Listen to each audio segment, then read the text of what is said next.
بسم اللہ الرحمن الرحیم یا ایہا النبی انا ارسلناک شاہدا ومبشرا ونذیرا صدق اللہ العظیم وقال النبی صلی اللہ علیہ وسلم بعثت لأتمم مکارم الاخلاق او کما قال علیہ الصلاۃ والسلام یا رب صلی وسلم دائما ابدا علی حبیبک خیر الخلق کلہم۔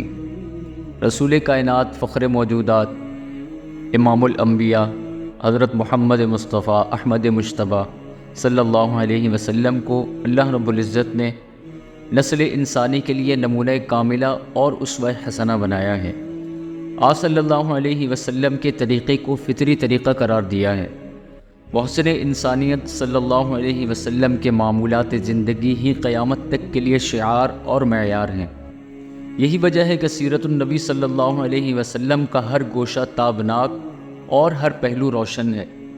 یوم ولادت سے لے کر روز رحلت تک ہر لمحے کو قدرت نے لوگوں سے محفوظ قرار دیا۔ آپ صلی اللہ علیہ وسلم کی ہر ادا کو آپ صلی اللہ علیہ وسلم کے متوالوں نے محفوظ رکھا ہے اور سند کے ساتھ تحقیقی طور پر آگے امت تک پہنچایا ہے۔ لہٰذا سیرت النبی صلی اللہ علیہ وسلم کی جامعیت اور اکملیت ہر قسم کے شکوک و شبہات سے محفوظ ہے۔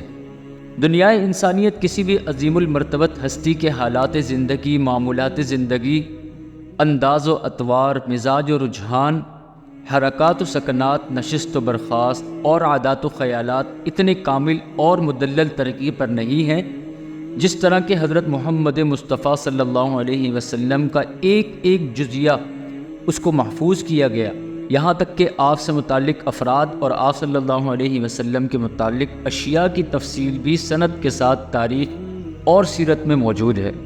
اس لیے کہ اس دنیا فانی میں ایک پسندیدہ کامل زندگی گزارنے کے لیے اللہ رب العزت نے اسلام کو نظام حیات اور آپ صلی اللہ علیہ وسلم کو نمونہ حیات بنایا ہے۔ وہی طریقہ اسلامی طریقہ ہوگا جو آپ صلی اللہ علیہ وسلم سے قولاً اور فعلاً منقول ہے۔ آپ صلی اللہ علیہ وسلم کا طریقہ سنت کہلاتا ہے۔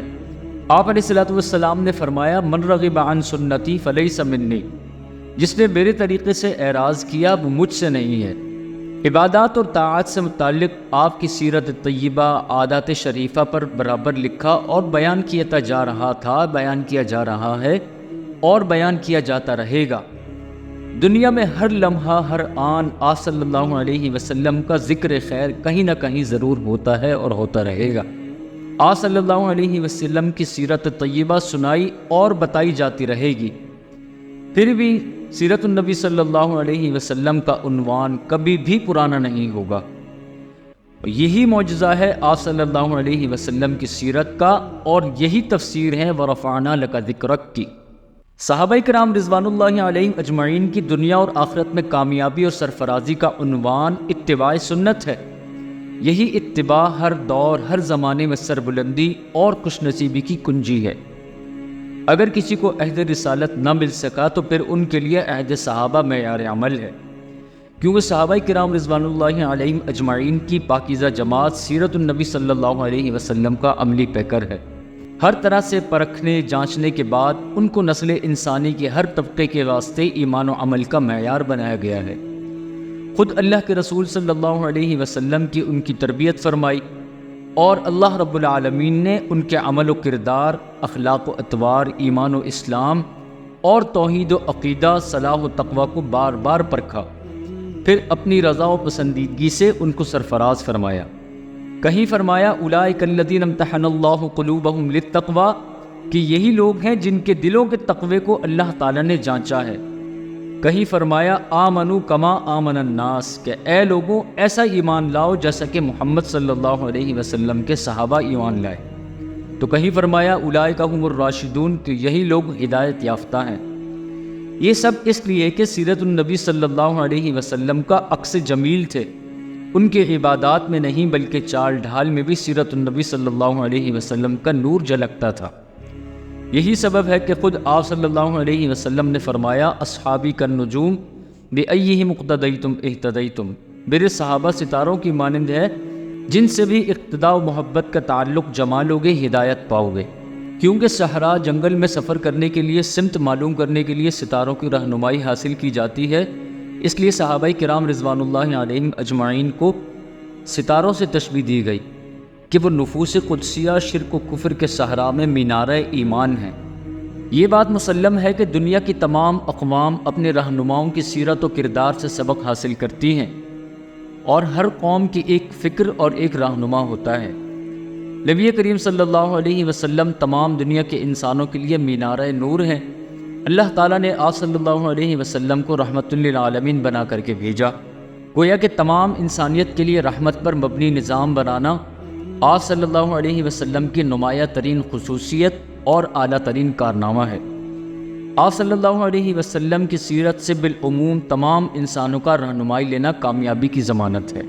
مسلمان جو اپنے آپ کو آپ صلی اللہ علیہ وسلم کا امتی کہلاتے ہیں، اور یہی مسلمان آج ظلم، بددیانتی، فکری انتشار، طبقاتیت اور فرقہ واریت کی زد میں آئے ہوئے ہیں۔ ان مشکل حالات میں آپ صلی اللہ علیہ وسلم کی سیرت پر عمل پیرا ہو کر ہی ہم کامیابی حاصل کر سکتے ہیں۔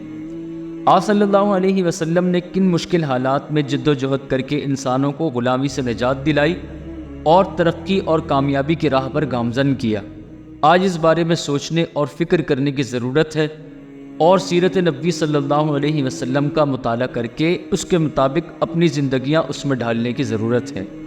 آپ صلی اللہ علیہ وسلم کی بعثت جس معاشرے میں ہوئی، وہاں بھی کم و بیش اسی طرح کے حالات تھے۔ عرب معاشرے میں بھی 3 بڑے امراض پائے جاتے تھے۔ نمبر 1، فکری طور پر وہ معاشرہ ظلم، شرک، بت پرستی اور فرقہ واریت کا شکار تھا۔ نمبر 2، ابو جہل کا معاشی بھوک و افلاس اور طبقاتیت پر مبنی نظام موجود تھا۔ نمبر 3، لوٹ مار، خوف، بد امنی اور قتل خون ریزی نے عرب کے معاشرے کی جڑوں کو کھوکھلا کر رکھا تھا۔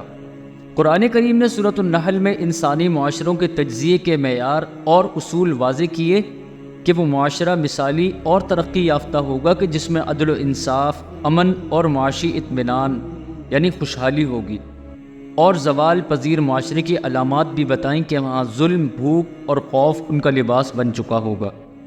اللہ رب العزت نے قرآن مجید میں ارشاد فرمایا، وَضَرَبَ اللَّهُ مَثَلًا قَرْيَةً كَانَتْ آمِنَةً مُطْمَئِنَّةً يَأْتِيهَا رِزْقُهَا رَغَدًا مِنْ كُلِّ مَكَانٍ فَكَفَرَتْ بِأَنْعُمِ اللَّهِ فَأَذَاقَهَا اللَّهُ لِبَاسَ الْجُوعِ وَالْخَوْفِ بِمَا كَانُوا يَصْنَعُونَ۔ اللہ تعالیٰ ایک ایسی بستی کی مثال بیان فرماتا ہے جہاں ہر طرح کا امن چین تھا، اس کی روزی با فراغت ہر جگہ سے چلی آتی تھی۔ پھر اللہ تعالیٰ کے احسانوں کی ناشکری کی، پھر اللہ تعالیٰ نے ان کے برے کاموں کے سبب سے جو کیا کرتے تھے ان کو مزہ چکھایا، اور ان پر فاقہ آ گیا اور خوف مسلط ہو گیا۔ انہی تعلیمات کی روشنی میں حضور نبی کریم صلی اللہ علیہ وسلم نے عرب معاشرے میں 23 سال جد و جہد کر کے انقلاب برپا کیا۔ ظلم کے مقابلے میں بلا تمیز رنگ و نسل، مذہب، عدل و انصاف کا ایک ایسا نظام قائم کیا کہ یہودی اور دیگر اقوام بھی اپنے فیصلے کروانے کے لیے آپ صلی اللہ علیہ وسلم کے پاس آتے تھے۔ آپ صلی اللہ علیہ وسلم نے بت پرستی، طبقاتیت اور فرقہ واریت کو مٹا کر انسان کا تعلق اللہ تعالیٰ کے ساتھ جوڑ دیا۔ آپ صلی اللہ علیہ وسلم کا نظام تمام اقوام عالم کے لیے کامیابی کا ضامن ہے۔ حضرت عدی بن حاتم رضی اللہ تعالیٰ عنہ نے آپ صلی اللہ علیہ وسلم سے پوچھا کہ آپ کا نظام قبول کرنے سے ہمیں کیا فائدہ ہوگا؟ تو آپ علیہ الصلوۃ والسلام نے فرمایا کہ اے عدی، ایک عورت زیورات سے لدی ہوئی شام سے مکہ آئے گی اور کوئی آدمی اس کو غلط نظر سے نہیں دیکھے گا۔ حضرت عدی بن حاتم فرماتے ہیں کہ آپ صلی اللہ علیہ وسلم کی جماعت کے قائم کردہ نظام میں نے اس عورت کو اپنی آنکھوں سے شام سے مکہ آتے ہوئے دیکھا کہ جس کا حضور علیہ الصلوۃ والسلام نے بتایا تھا، اور کوئی آدمی اس کو بری نظر سے دیکھنے والا نہیں تھا۔ ابو جہل کا معاشی بھوک و افلاس اور طبقاتیت پر مبنی نظام توڑ کر معاشی خوشحالی کا نظام قائم کر دیا، جس میں زکوٰۃ دینے والے سب تھے لیکن لینے والا کوئی نہ تھا۔ اور یہ سب صرف جزیرۃ العرب تک ہی نہیں بلکہ معروف دنیا، عراق، شام، ایران، ہندوستان، افریقہ اور یورپ کے اکثر حصے میں بحر اوقیانوس سے لے کر بحر الکاہل تک دین اسلام کے غلبے کا نظام قائم ہوا۔ یہ سب دراصل سیرت نبوی صلی اللہ علیہ وسلم کا اجتماعی پہلو ہے۔ یہ ہماری ذمہ داری ہے کہ اس کی روشنی میں اپنا تجزیہ کریں کہ ہم نے آج تک سیرت نبوی صلی اللہ علیہ وسلم سے کیا رہنمائی حاصل کی ہے۔ پوری امت مسلمہ کی کامیابی کی ضامن آپ صلی اللہ علیہ وسلم کی سیرت طیبہ ہے۔ آج ہر ایک مسلمان کو سیرت طیبہ سے روشناس کرانا اور ہر ایک مسلمان کو اپنی زندگی سیرت طیبہ سے متعلق ڈھالنے کی کوشش کرنی چاہیے، کیونکہ آپ صلی اللہ علیہ وسلم کی سیرت ہی تمام انسانیت کی کامیابی کی ضامن ہے۔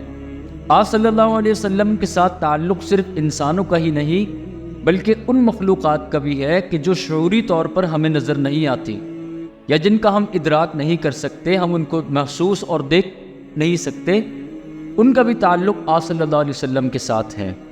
اس لیے ہر ایک مسلمان پر لازم اور ضروری ہے کہ اپنے محبوب صلی اللہ علیہ وسلم کی ہر ایک ادا، ایک عادت شریفہ کو اپنائے اور اس میں غور و فکر کرے کہ آپ صلی اللہ علیہ وسلم کا چلنا کیسا تھا، آپ صلی اللہ علیہ وسلم کا اٹھنا کیسا تھا، آپ صلی اللہ علیہ وسلم کا بیٹھنا کیسا تھا، آپ صلی اللہ علیہ وسلم کے لین دین کے معاملات کس انداز کے تھے، آپ صلی اللہ علیہ وسلم کا کھانا کیسا تھا، آپ صلی اللہ علیہ وسلم کا پینا کیسا تھا، آپ صلی اللہ علیہ وسلم کے معاملات کیسے تھے، آپ صلی اللہ علیہ وسلم کی معاشرت کیسی تھی، آپ صلی اللہ علیہ وسلم کی عبادات کیسی تھی، آپ صلی اللہ علیہ وسلم کی سیاست کیسی تھی، اور آپ صلی اللہ علیہ وسلم کا اپنوں کے ساتھ رویہ کیسا تھا، آپ صلی اللہ علیہ وسلم کا غیروں کے ساتھ رویہ کیسا تھا۔ نیز آپ صلی اللہ علیہ وسلم کی ہر ایک ادا، آپ کا ہر طریقہ، آپ کا ہر ایک معاملہ، ہر ایک چیز کو آج اپنانے کی ضرورت ہے۔ اور جیسے ہر بندہ آج کامیابی کا خواہاں ہے، تو جب تک ہم آپ صلی اللہ علیہ وسلم کی سیرت طیبہ کو مکمل طور پر نہیں اپنا لیں گے، کامیابی نہیں مل سکتی۔ تو اس لیے ضروری ہے کہ آپ صلی اللہ علیہ وسلم کی سیرت طیبہ کو مکمل طور پر اپنایا جائے۔ اللہ پاک سے دعا ہے کہ اللہ پاک ہمیں آپ صلی اللہ علیہ وسلم کا سچا پکا حقیقی امتی بنائے، سچا عاشق رسول بنائے، اور آپ صلی اللہ علیہ وسلم کی ہر ایک ادا کو، آپ صلی اللہ علیہ وسلم کی سیرت کو مکمل طور پر اپنانے کی ہمیں توفیق عطا فرمائے، آمین۔ انشاءاللہ آپ صلی اللہ علیہ وسلم کی ولادت شریفہ سے لے کر اور آپ صلی اللہ علیہ وسلم کے دنیا سے پردہ فرمانے تک کی زندگی کو انشاءاللہ سلسلہ وار روزانہ کی بنیاد پر بیان کیا جائے گا۔ آپ حضرات سے گزارش ہے کہ آپ خود بھی سیرت طیبہ کو سننے کے ساتھ ساتھ اپنے حلقہ احباب کو بھی اس طرف متوجہ فرمائیں اور سیرت طیبہ صلی اللہ علیہ وسلم کے ساتھ جوڑنے کی کوشش اور محنت فرمائیں۔ اللہ پاک ہم سب کو آپ کو دارین کی سعادت نصیب فرمائے، آمین۔